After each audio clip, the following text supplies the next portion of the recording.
Greetings, gentlemen. Today we're diving deep into a transformational approach to habit formation, one that could well be your unintended masterstroke in personal development. Whether you've been following along or just joining us now, by the end of this video, you'll have a clear action plan to turn your aspirations into everyday actions. Prepare to discover a technique that streamlines the road to automation of your habits with half the effort and delivers satisfying rewards. Let's level up your routine game without further ado. Firstly, selecting a cue for your habit is crucial. It's the starting gun for your daily routine, so you want something as regular as your morning coffee. It should happen daily and be as dodge-proof as taxes. Eating, believe it or not, is the trigger I use to get my daily dose of reading. It's an action I can't avoid, ensuring my habit is as consistent as the phases of the moon. Think of actions like showering or booting up your computer. These can be perfect cues since they're part of your everyday ritual. Now, not all cues are equal. The best ones don't just happen every day. They also nudge you towards your routine as naturally as breathing. If you vow to meditate upon arriving at work, for example, you might find corporate chaos derailing your plans. A better cue for exercise would be to enroll in a gym that's a mere pit stop on your way home. It's all about crafting a cue that brings you inches away from embarking on your routine. The real secret sauce, though? Stick to one cue. Multiple cues are like juggling flaming swords, possible, but unnecessarily hard. Focus on a singular cue so your brain is laser-locked on the routine it triggers. Transitioning to the meat of the matter, the routine itself. It's where most folks get tripped up. They set the bar sky high, and when life inevitably happens, be it a bad cold or a late night, the routine falls apart like a house of cards. Here's a golden nugget for you. It's not about how hard or long you work on your routine, it's about showing up. Consistency is king. Dive into the nuances of willpower later, but for now, remember these two tidbits.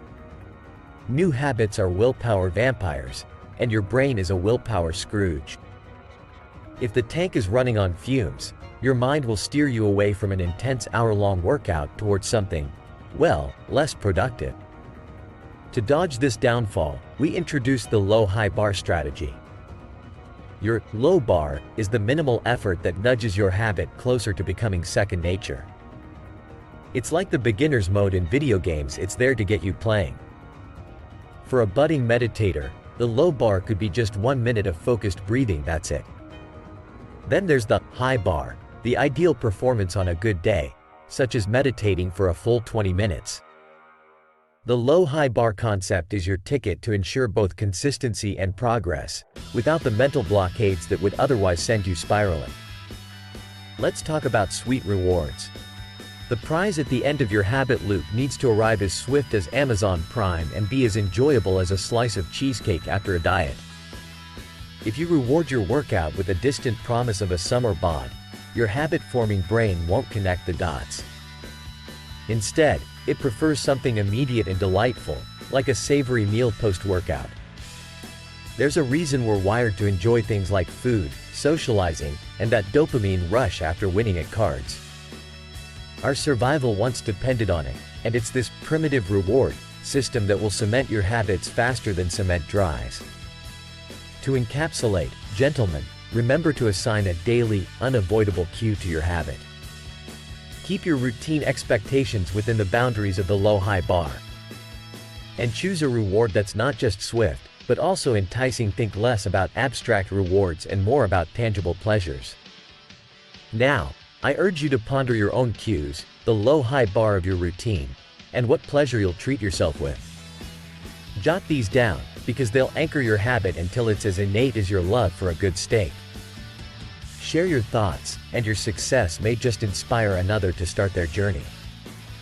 In our coming installment, we'll unravel the mysteries of willpower, a critical ingredient in habit maintenance.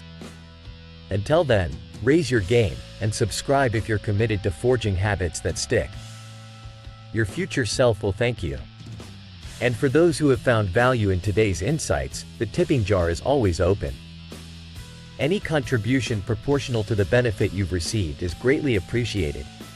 Here's to habits that shape lives. Stay tuned. Greetings, ambitious gentlemen and seekers of success. Max Sterling here, and today we're diving headfirst into the art of honing your focus and attention.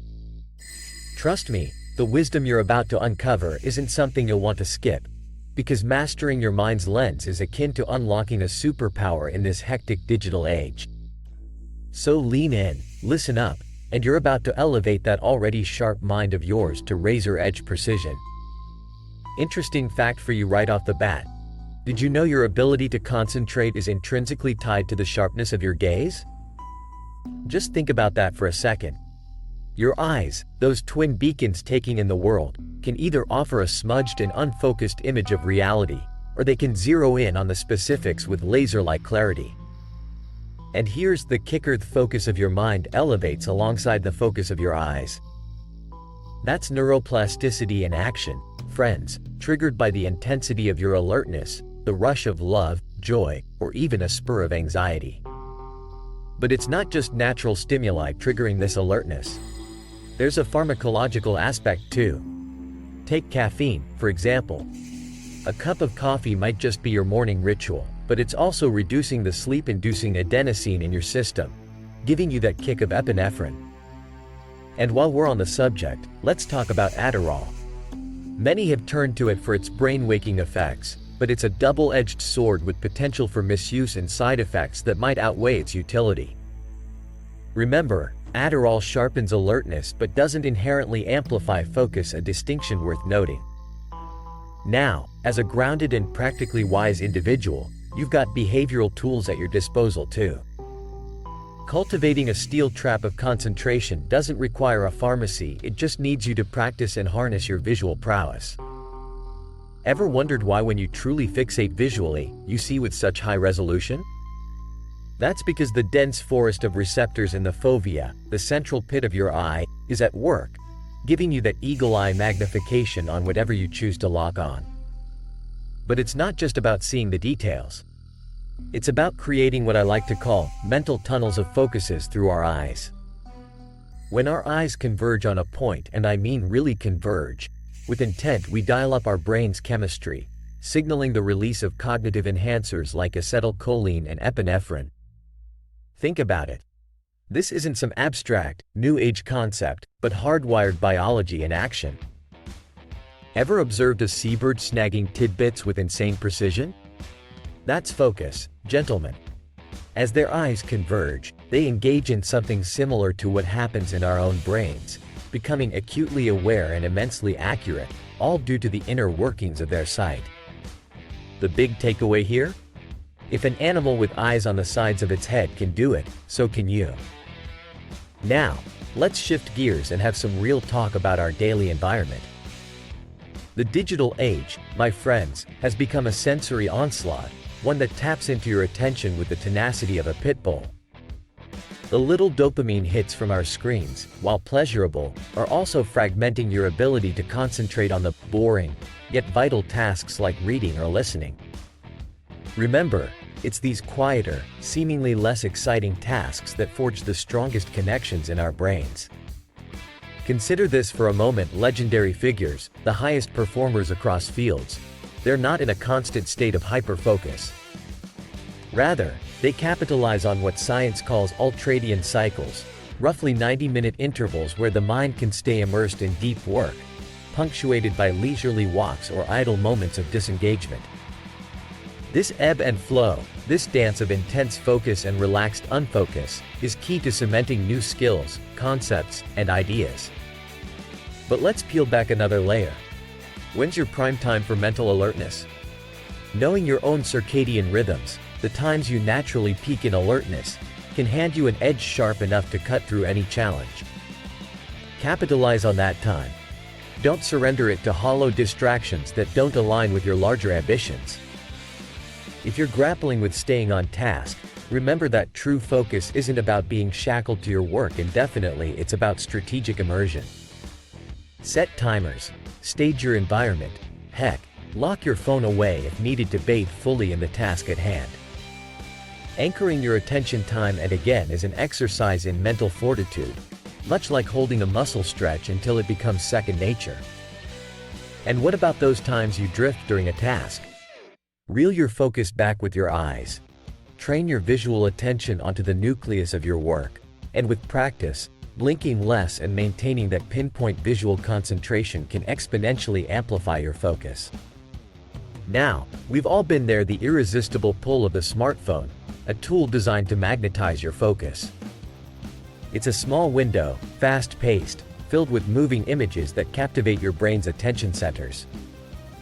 It's both crucial and challenging to discern whether the information you're absorbing is polishing your mind into a sharper tool or just entertaining fluff.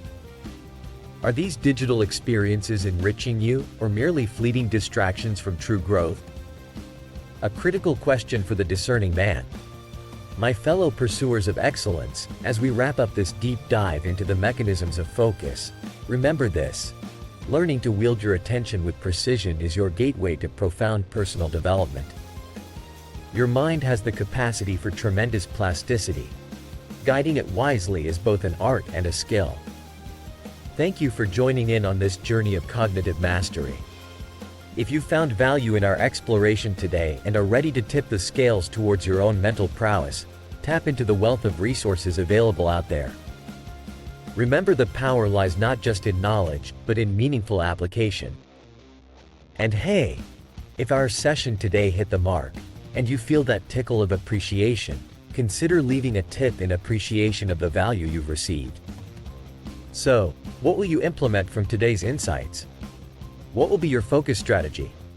Keep that in mind, and until next time, this is Max Sterling signing off. Stay focused, stay sharp, and as always, aim to be the undeniable force of intellect and wisdom in your corner of the world.